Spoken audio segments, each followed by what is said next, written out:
Greetings, thank you for joining us.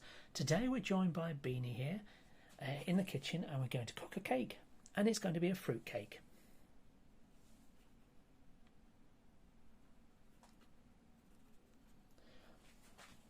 Now, to those who say don't have cats near the cookings, well, you're quite right.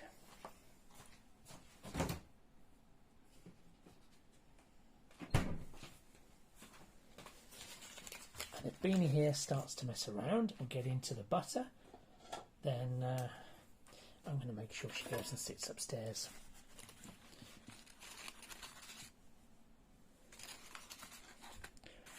Starting with clean hands, I'm going to have about this much butter. Now, I could measure it out, but I'm beyond the point of measuring it, and this much butter is going to make enough cake to fill this tin. Now you might say, well, that's a lot of butter. Well, I could use twice the amount and it would make no difference. So think of this as an economy of sorts. You could also use cooking margarine, but it doesn't quite taste the same as butter.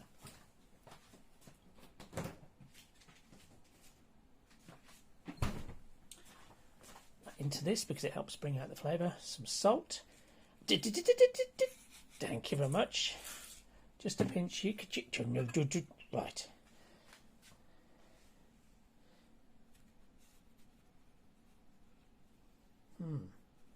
This is what we're at, is it? Yeah. Yeah. That's the case. Well, it's all good. We'll pop the butter over on the agar.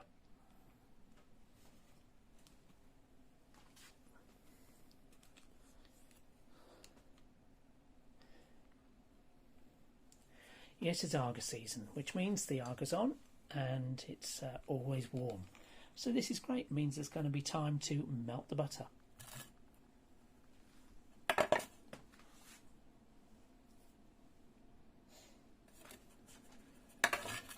Now this one's warmest here at the back. Every agar's a little bit different. So I'm just going to leave that there to melt for a little while.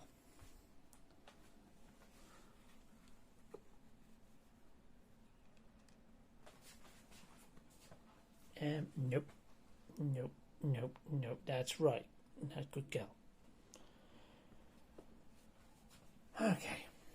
Fear not, we're not going to be actually working on the work surface itself. We're going to clean that up.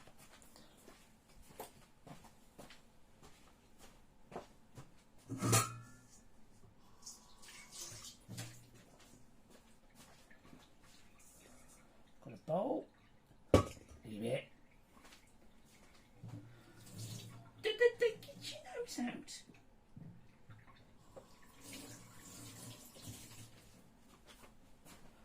Pick it.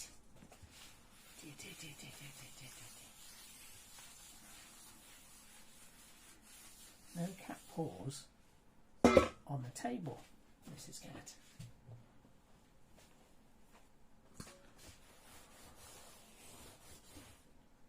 Okay, while that butter melts, I'm going to need some flour, and I've got some mixed peel which has been soaking in a cup. Here's the mixed peel. Now you've got to be careful with mixed peel because it does contain raisins, and as such it's toxic to certain animals. It's all about the tannins, I believe. So you're going to leave alone, Mrs. Okay? Don't worry, I'm watching that. She won't get any. Let's get the sugar. Sugar.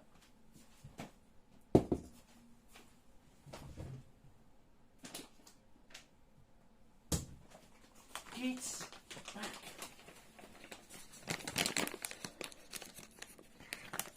I'm going to use some palm sugar. You can get it from various places. I think this one came from Amazon, but your local supermarket may well have stock. We're going to have some palm sugar. This is going to be, because we don't have stock, of brown sugar, but if you've got muscovado, then you could use that. Equally, treacle or blackstrap molasses if you want to bring out the warmth of the fruit. It's just soaking in plain water.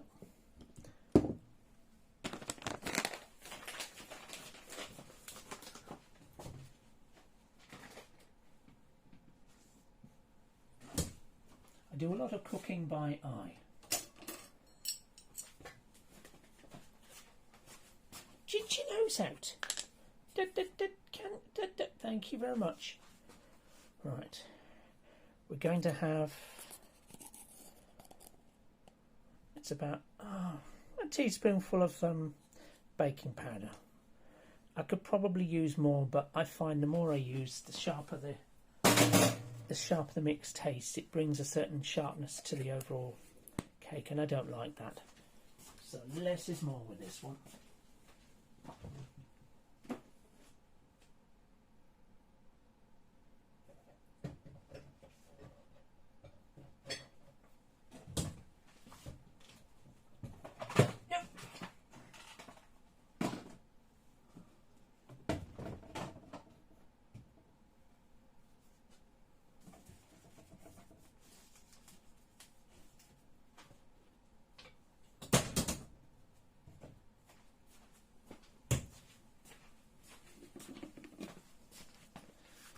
Okay,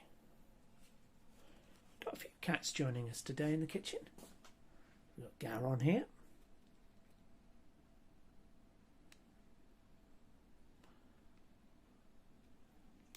It's one of the older members of the family. Up on the shelf here, we've got Luna. And then there's Fudge. Phineas. Ooh. And Moo Moo on the shelf here.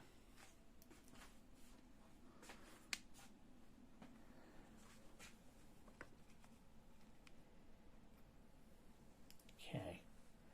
Where were we? Oh, right. There's a little bit of water in the mix at the moment. And we've got some all-purpose flour. Now, they do recommend that you sort of mix the ingredients together slowly. You can, again, I'm working by eye. You could measure it, go follow a recipe, your call, really. It's about this much. I think they always say 1/3 fat to flour, but honestly, that's not a fixed ratio I'd ever worry about too much. You get to know what you can do with the ingredients you've got. This is Allison's. This is a decent brand. Allison's all-purpose flour.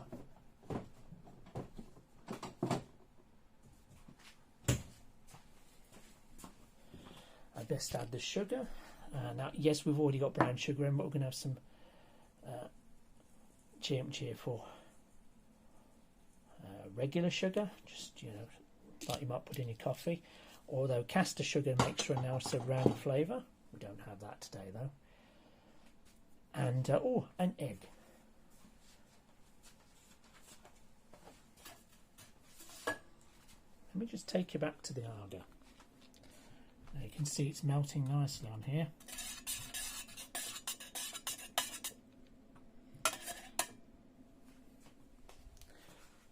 That's about right. I can work with that.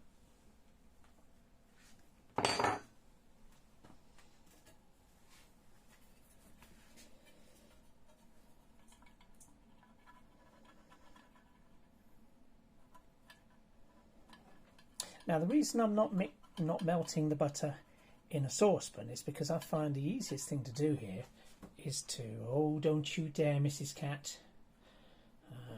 Not coming jumping down on my work table, thank you very much. Not while I'm cooking. Is I like to put the butter all over the tin. Clean hands, of course. Butter all over the tin because you're greasing the tin before you do any cooking. That's for later. That can go back on the agar. You could use oil as well if you wanted to grease it, but since it's been melting in the tin, I think it's best to just use that tin.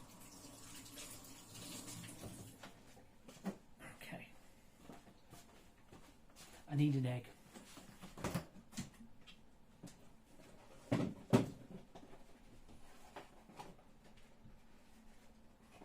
Get your nose out of that, Mrs. Cat. Ooh. Oh.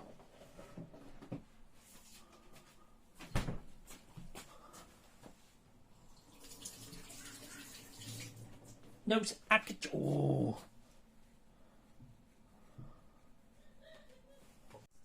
So it was that point that all the cats decided to descend on me and try and get their heads in the bowl. Now, in the old days, there was nothing wrong with eating raw cake mixture with egg in it. In the old days, but of course, then money-grubbing folk decided to try and cut corners and cut costs, and make more profit out of the whole egg industry by feeding chicken carcasses to chickens, because they will eat pretty much anything if it's presented just right. But rather than feed them, vegetable material like chickens should be eating and grain, they decided to feed them, the infected carcasses of their brethren, which turned out to be a really, really bad salmonella-related idea, didn't it? And now, of course, no one can eat raw egg without people casting shade. And so thanks, guys, for ruining eggs for everybody. So I added an egg, having done battle with the cats, and now I'm stirring it in. And hopefully I'll get this done before they start to get rowdy again. Now you could use a whisk, you could use a machine. I always just use a spatula and a bit of elbow grease. It doesn't take you long. If you haven't got time to use your hands, really, you haven't got time for cooking. I know a lot of things are automated, but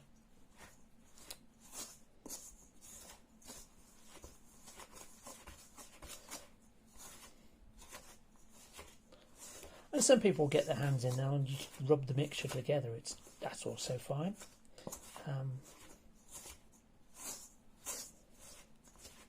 I'm just going to use a spoon though.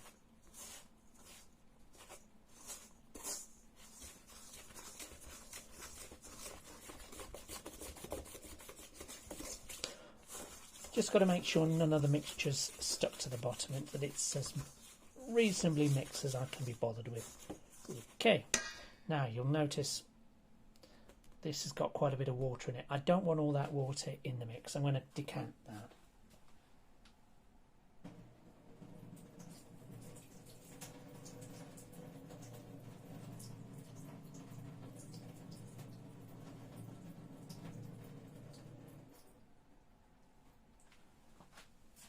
I left some water in there.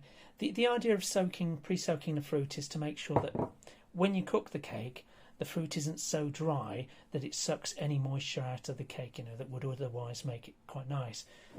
It's just, there you go, in that goes. Adding a little bit of chewy moisture and not becoming bullet hard. Horrible. Seeds of despair in your cake. And let's move on. Stir, stir, stir. I think I could probably have done with a little more fluid in this. Not to worry. Now you can literally add more water, which is probably what I'm going to do in part, or a little bit of milk. Let's do milk.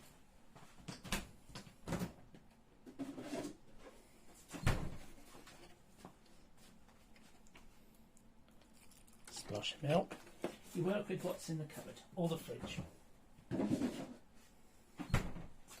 You could also use yoghurt, anything that brings a little moisture to the proceedings.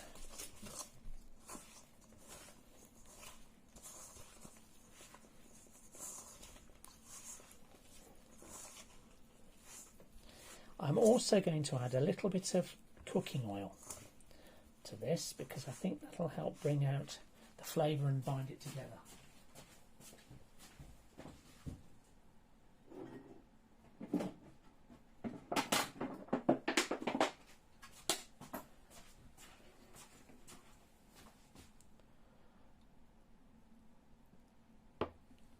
A splosh.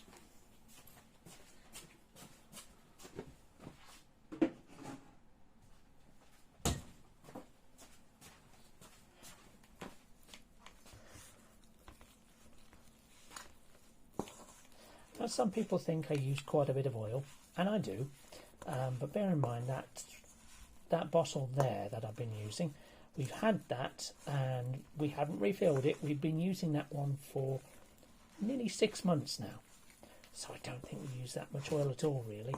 We cook a lot of meals, and this little goes a long way. Don't let folk tell you to cut all the goodness, all the joy out of your cooking, really, because no one wants to die later with a healthier body if you've had no joy in your life. There. Stodgy, I think. Okay, time to move. What we're aiming for is something like this. It looks, you'll get to know what you like and what cooks best for you in your oven. And so that's as moist as I like it. I don't like it any more or any less, and I know how long it's going to cook for in the cooker.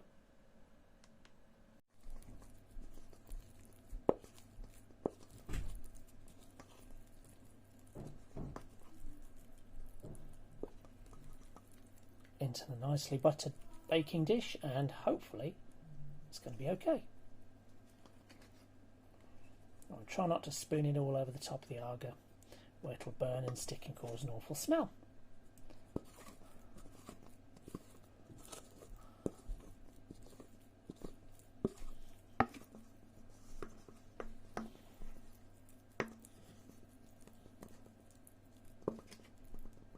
Dough.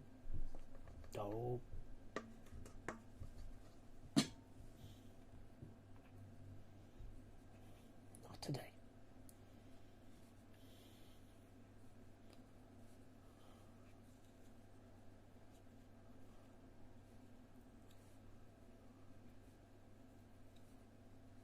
So to recap, this is eggs, flour, sugar, 2 types in this case, but it's just what we had, butter to taste, and a little bit of milk, and a little bit of water. And of course, key is the fruit. Now you can make it without fruit if you want. Oh, of course, baking powder, did I say that? Yeah, you can make it without fruit if you want, make just a plain one. You can make it with different sorts of flour, vary it up. That's the whole fun of cooking. You can take a basic idea, run with it, and do what you want. If it goes wrong, well, you've lessons learned. Hopefully it's edible, and if it goes right, well, you make a note and you do it again.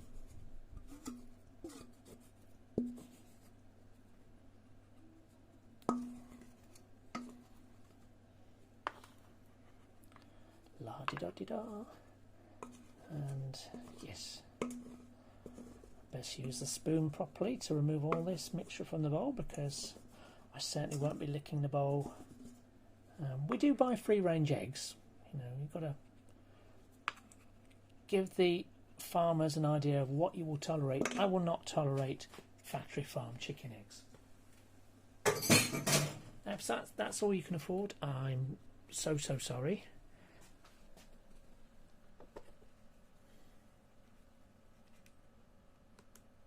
Now, if you're one of those who can't afford free-range eggs, I am sorry, this is not a dig at you, because I know a lot of people are struggling right now. There are plenty of mixtures, plenty of recipes out there which don't include eggs, so if you, like me, feel that chicken shouldn't be abused, poultry shouldn't be abused, and farming should be as kind as possible. I know animals die.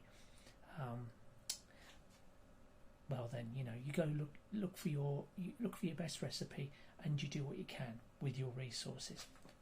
We prefer free-range eggs. Actually, the best free-range eggs are the ones where you own the chickens and you make sure that the chickens are kept in a safe, clean environment. Free to range, of course.